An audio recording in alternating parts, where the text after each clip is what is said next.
After weeks of election irregularities examination by the Constitutional Court of Angola, the court this Friday, September 9, has validated a result which now allows João Lourenço to pilot the affairs of his country and drive it towards meaningful development in the next 5 years.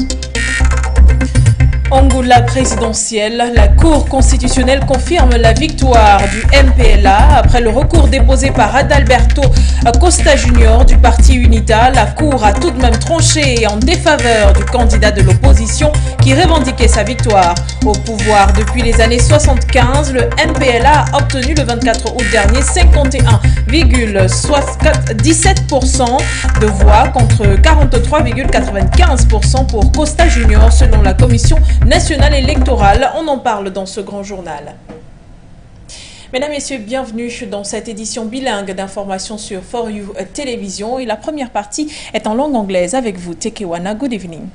Bonsoir, Begode Madon. We begin this day talking about the upcoming COP27, which of course will be staged in Egypt. African ministers of finance, economy and environment met in Egypt earlier this week to table down proposals to be presented at COP27 in November 2022 in the fight against climate change. Our reporter Mwanzi has the rest of that story for us. African ministers of finance, economy and the environment met in Egypt this week ahead of the COP27 climate summit in November. Host country Egypt wants to take on a leading role by calling time on unfulfilled pledges that have left African countries battered by climate change. Egypt should play this role to represent the African continent and its needs, clearly and explicitly.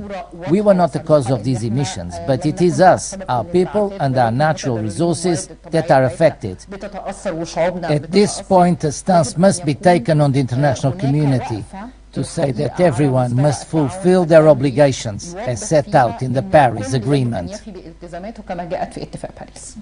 The African continent emits only around 3% of global CO2 emissions, but is affected by worsening droughts and floods. According to the UN Economic Commission for Africa, this week's forum in Egypt aims to leverage African leaders' voices to mobilize greater international support for a green and resilient recovery in Africa. Funding to help poorer countries curb their emissions and strengthen their resilience will be a key flashpoint at COP27. Like you heard in one of our list story, which of course is coming in from Angola, the Constitutional Court of Angola has validated the election of João Lourenço after weeks of examining petitions of election irregularities. As a Wane Epole report, the disgruntled have been urged by the court to respect the ruling. Tell details in this report. Response to the appeal filed by UNITA National Union for the Total Independence of Angola, which said that the evidence presented does not allow to put in question the advantage of the Popular Movement for the Liberation of Angola, MPLA, declared by the National Electoral Commission. As a result, it was announced by the Angolan presidency that the president-elect, João Lourenço, will take office on September 15, 2022. The leader of the largest opposition party, Alberto Costa Jr., disputes the results, which left him about 7% short of votes allocated to Lourenço, which stand at over 51% and give UNITA 90 members of parliament, double the seat they won in 2017. The MPLA is credited with 124 parliamentary seats.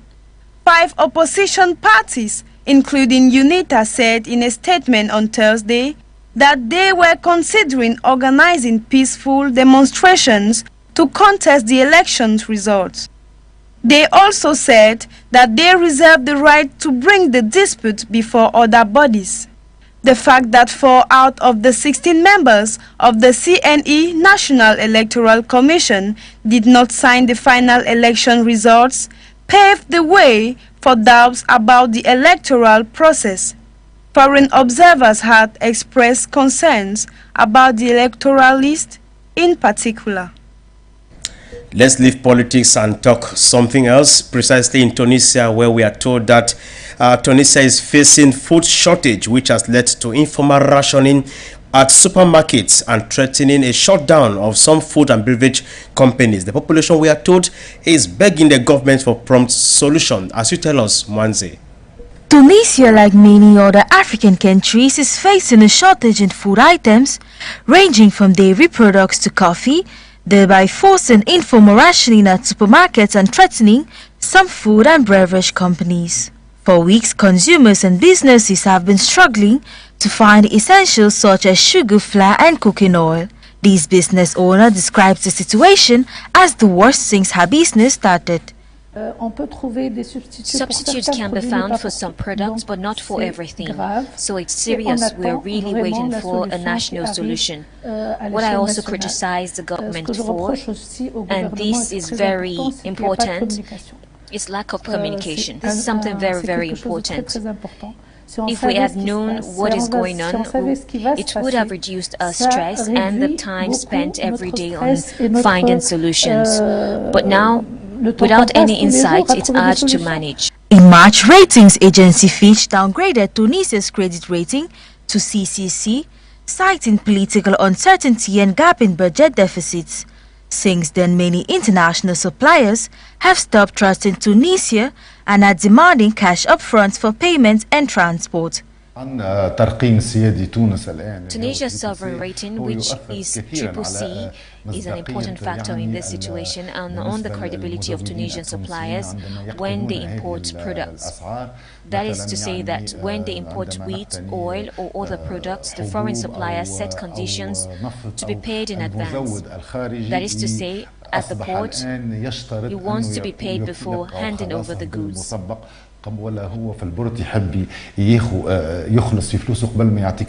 The country's Social Affairs Ministry blames the situation on the ongoing war between Russia and Ukraine. Tunisia is presently negotiating a bailout loan, likely $2 billion, from the International Monetary Fund to help curb the crisis. And now, it's no longer news that the Queen Elizabeth II of England is no more. And ever since the news breakout, tributes have been pouring in from the African continent, to an extent that most Africans have described her reign as a golden age. Jakes Nabise captured their views in this report. Queen Elizabeth II, who died on Thursday, broke record after record as monarch, becoming an enduring symbol of the country over which she reigned for 70 years, even as it changed beyond recognition, losing its emperor and undergoing social upheaval. Several commentators have described her reign as a golden age, reminiscent of that her namesake Elizabeth I, who ruled England 400 years ago during a period of growing power and cultural flourishing. Valerie Amos, a former politician and the first black person appointed by the monarch to the ancient order of the Garter, said she would be remembered for her consistency, the wisdom that she has shown, and all of that is evident in the way that people view Britain. She equally appointed the first female prime minister for the first time in the history of the monarch. Others are of the opinion that the 96-year-old's impact on the nation was less profound than that of her illustrious forebearer. The monarch's powers have shrunk since the first Elizabethan age and leaves no mark behind. Elizabeth ascended to the throne aged 25 on February 6, 1952, on the death of her father George VI, when Britain was emerging from the ravages of World War II. Rationing was still in place and Winston Churchill was Prime Minister. Since then, presidents, popes and prime ministers have come and gone, the Soviet Union has collapsed, and Britain's empire has gone, replaced by a Commonwealth of 56 nations, which Elizabeth was instrumental in creating. Mourning in Britain will last up to 7 days after the Queen's funeral.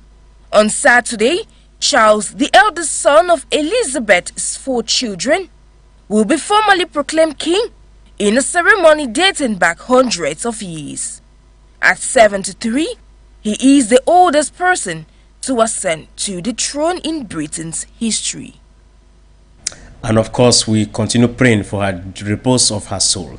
Now, we make a stop in Cameroon. It's been practically 1 week gone to the start of the new academic year of 2022-2023. While it has been going on smoothly in some parts of the country, in the restive northwest and southwest region, it has been raining gunshot and ghost towns. Photo captured that story for us. Vigilance, reinforcement of the security system in crisis areas, such recommendation the minister delegate to the presidency in charge of defense, Joseph Betia Somo, hammered about a week ago during the special security meeting set up by the government.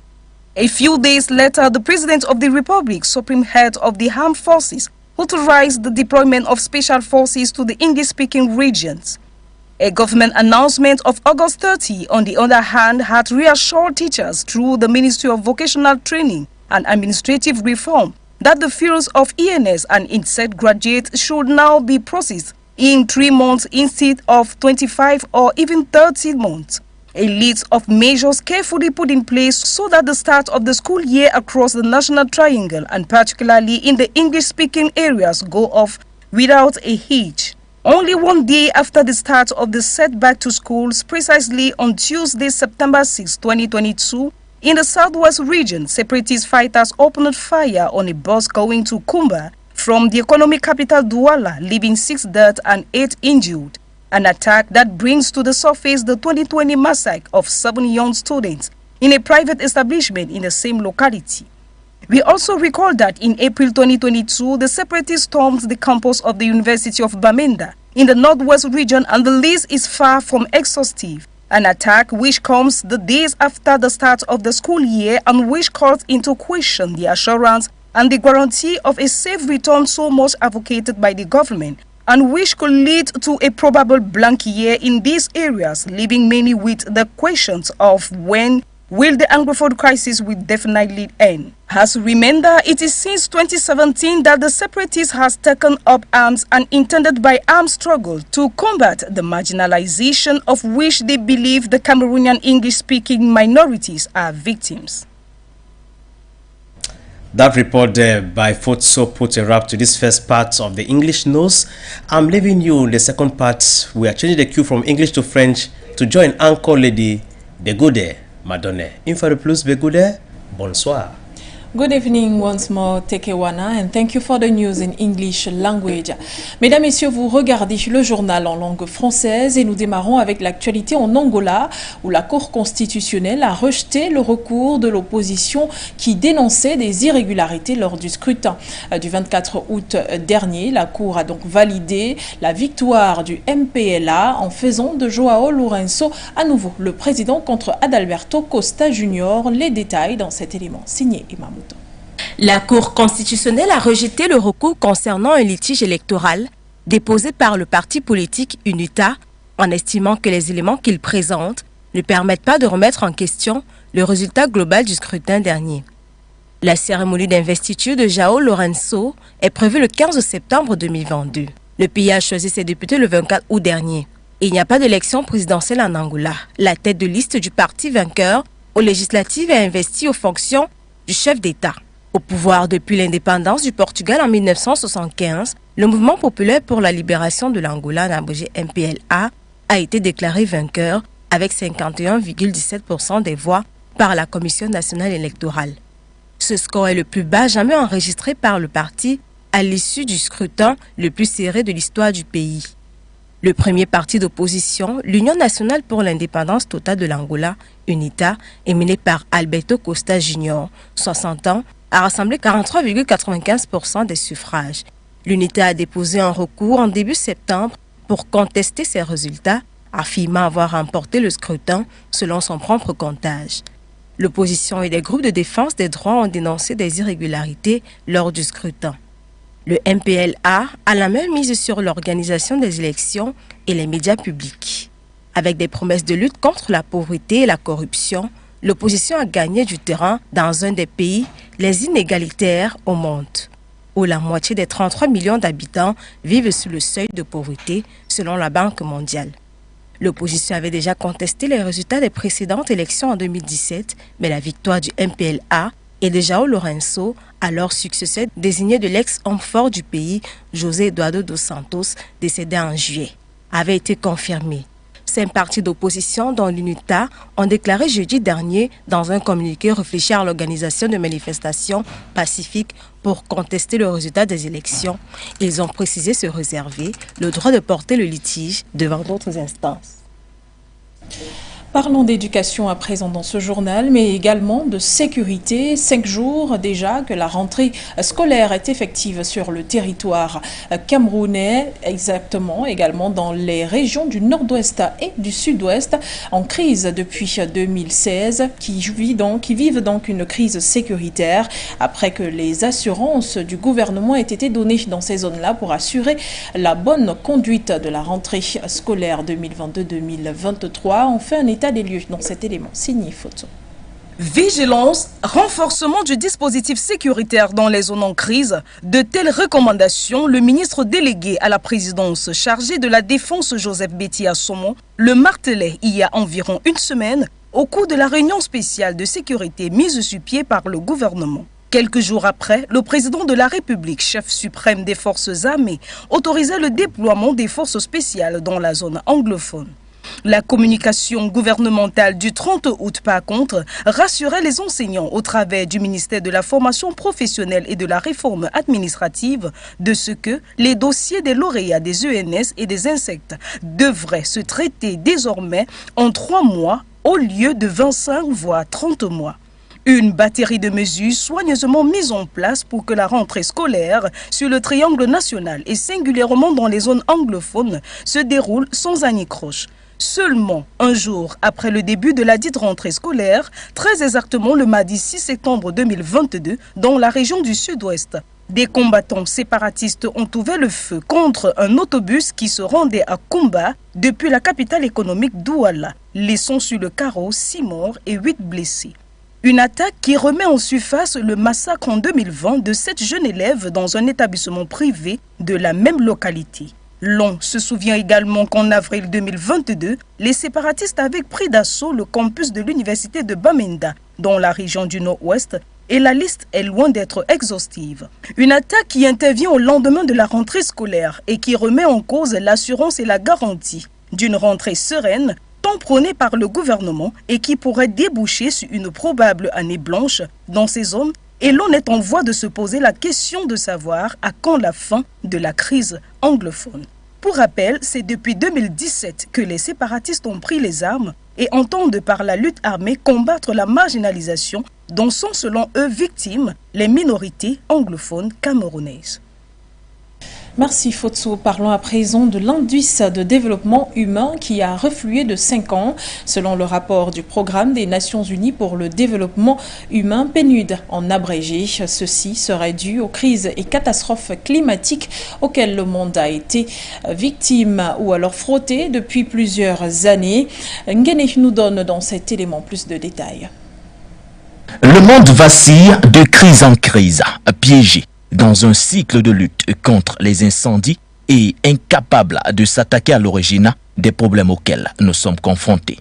Sans un changement radical de cap, nous risquons d'avoir à supporter encore davantage de privations et d'injustices. C'est le constat implacable que vient de faire le Programme des Nations Unies pour le développement humain dans son dernier rapport sur l'indice de développement humain.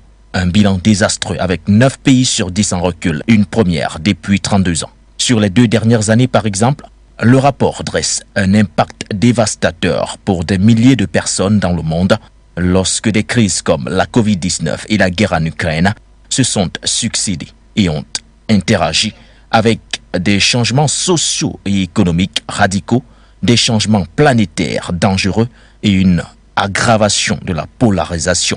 Plus de 90% des pays ont enregistré une baisse de leur indice de développement humain en 2020 ou 2021 et plus de 40% ont vu leur score chuter au cours des 2 dernières années, signalant que la crise continue de s'aggraver.